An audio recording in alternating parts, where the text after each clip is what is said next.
Marcos Caballero here, the head trainer to Roman Gonzalez. Marcos, are you there, brother? I'm here. How you doing, Dave? Hey, how you doing, man? Long time no talk. It's been a long time, man. I know, brother. It's been. I did this whole hiatus, right? I just stopped doing like the radio show, but I mean, I had like the other guys do it, and Milcard got the bug back into my ass and said, hey, you need to come back and start doing. So here we are, man. And I personally wanted to get a hold of you to congratulate you with your guys' phenomenal win on Saturday. Thank you. It went great. It was a good night for me. It was a great night. I was talking to Red, and Red was like, dude, Roman looks really good. They're doing a lot of running. He looks really sharp in the gym. You're going to see it. You're going to see it on Saturday. Marcos, tell us a little bit, though, because this wasn't like all of a sudden you started being part of Roman's training camp. You went to this. You've been with them for quite some time, right? Well, we've been training together for about a year and a half. But we started when we first moved to the United States. They called me and contacted. They want to do training camp in the Valley with his old trainer, and they did for one of the fights. And they asked me to one of my youngest son help them for one of the fights to training camp with them. They used them. We went to Big Bear. That was the last time his coach was right there with him, and I learned a lot about him. It took me a while to get used to it. I mean, you're talking about a high-quality fighter, which you think that does he have any mistakes in throwing a punch or doing anything wrong? But it did. It took me a while for him to believe in me, and finally, we went through the first fight. We fight in Vegas. The punches that we practiced, that's the punch he knocked out the guy. So we got to believe more in me, and then we went through the next one, which is it didn't go through the whole. That's when he had the surgery, when it was injured, and then we went to Japan. Things worked out good. It was only 2 weeks to train for that kid. Nobody knew him, but it's still a dangerous fighter. We got together and we practiced. I told him, "Oh, this is it. You're gonna demolish this guy. If you can get it out in one round, it's good for you because you're gonna look good." And he did listen to it and he finished the guy. Coming into this one, right after the fight in Japan, after we get out of the ring, he goes, "You guys got to go back in training camp." I say, "Why?" There's a fight done, and it's going to be at the end of February. And he goes, "You got to get back in training. Just give it 1 week and go back into training camp." That's what he did. We get back in it, and I started studying the guy, and I didn't see them much on the fight. A lot of mistakes, and I think we worked on that, and it came out perfect. Everything you see in Chocolatito, we trained for it, and he did it good. Was Honda from Taken Promotions that gave you that fight right away? Is that who he's still signed with? Yeah, right. We got off the fight in Japan. We just finished the fight. We finished the guy in the second round. As soon as we got in the locker room, because it's a done deal. The fight's going in February. They already announced it. They were saying it's okay. They'll take it for the world title. So we all got excited. I mean, he's been waiting for all year to get back in a major fight. So we got back in. He came back in training camp. Only gained before the fight in Japan. He weighed 125. He came back to training camp, still weighed 125, so he didn't gain no weight. We only had 10 pounds to lose, and he took care of himself through that time he was out. That's amazing. I was actually at the Estrada Rungvisia fight at Madison Square Garden, the first one, and it was full of Nicaraguans. My family's actually from Central America on my mom's side, and I was rooting a lot for Gonzalez for other reasons as well, which I'll get into later. But have you studied that fight? And is that a rematch that you'd be looking for? And if you did study it, and if you are looking for the rematch, what kind of adjustments would you make in another Estrada Rungvisia fight? I wasn't there in a training camp. What would I do? Get this right sparring partner that you have. There's a thing in boxing. That first fight, we all knew he won. It was a close fight, but he came out throwing more punches. It was a close fight, but it could have went to Roman. It didn't go his way. The second one is the thing that happened in boxing. A lot of people looks at the fight inside the ring, but there's things that happen before the fight. If you have any problems, you got sick, or any issue could happen. Might happen, and nobody knows. Just people judge Chocolatito when he got in the ring, he got knocked out.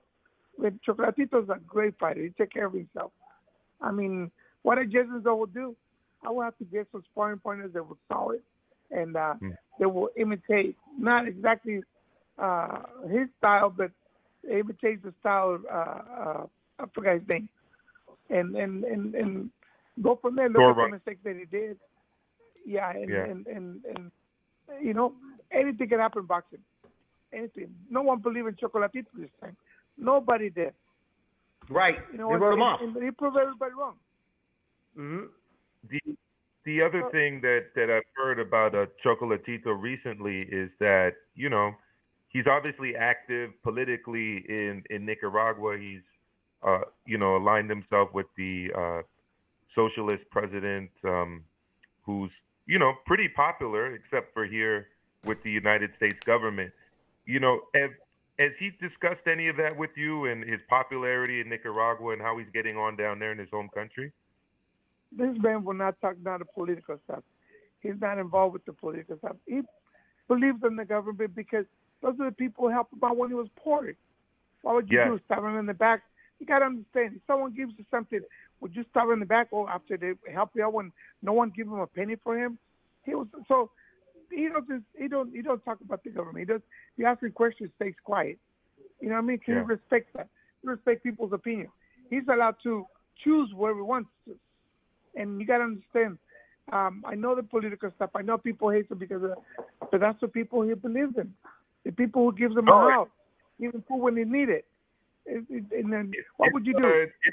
It's a legitimate government that's done, as you said, great things for poor people in terms of healthcare, education, opportunity.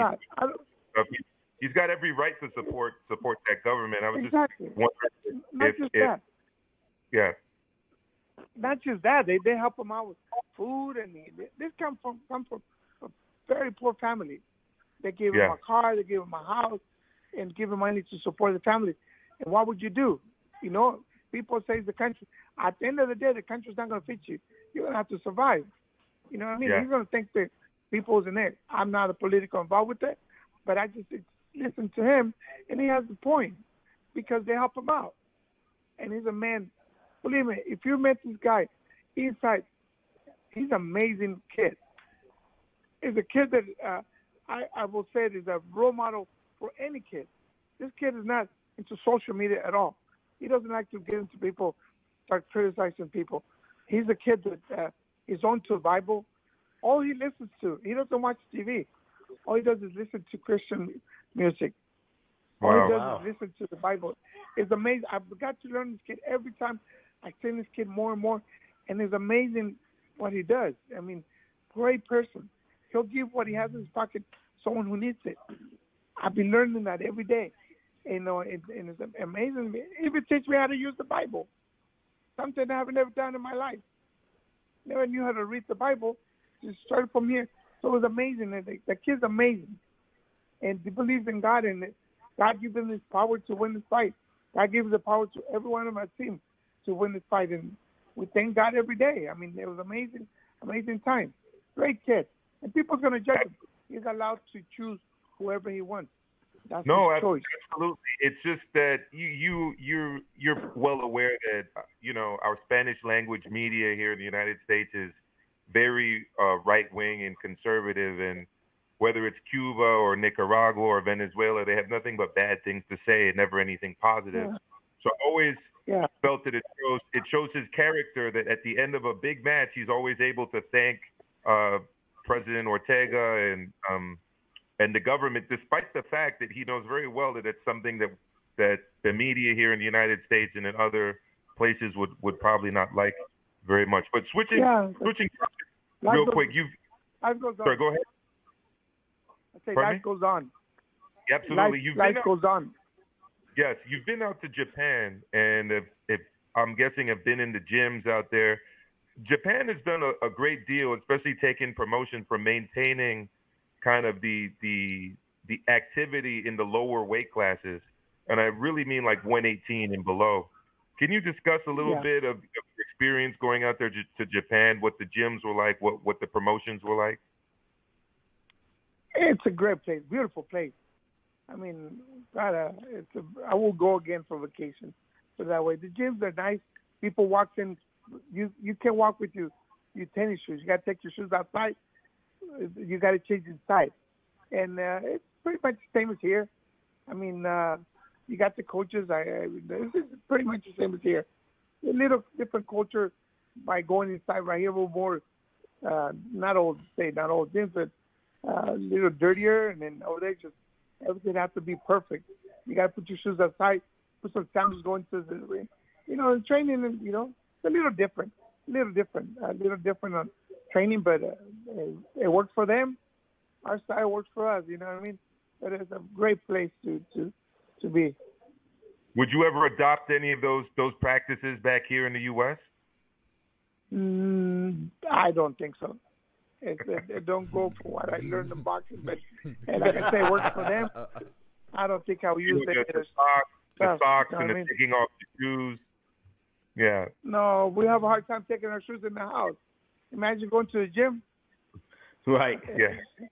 Yeah. Hey, Marcos, let me ask you. Juan Francisco Estrada is the guy out there, and I know most fans. I'm pretty sure after that win, you guys heading back, everybody's asking about him. What is your thoughts about him, and what do you guys? Is that the next fight you guys would want? Yeah, I mean, it's all business. At this point, it's all business. Estrada, for him to make money, has to fight Chocolatito. Chocolatito can move any direction and still make money. You know what I mean? People want to fight. Yeah, people want to fight. They fought already. It was a close fight. Chocolatito beat him. The win is on Chocolatito the first time. So it was a close fight. But I go back again. What the people doesn't understand, that doesn't know what happened the night before. Nobody ever asked, do you have any problems with the training camp? Do you have any problems? People don't care about what happened in your life outside. It's just when you get inside.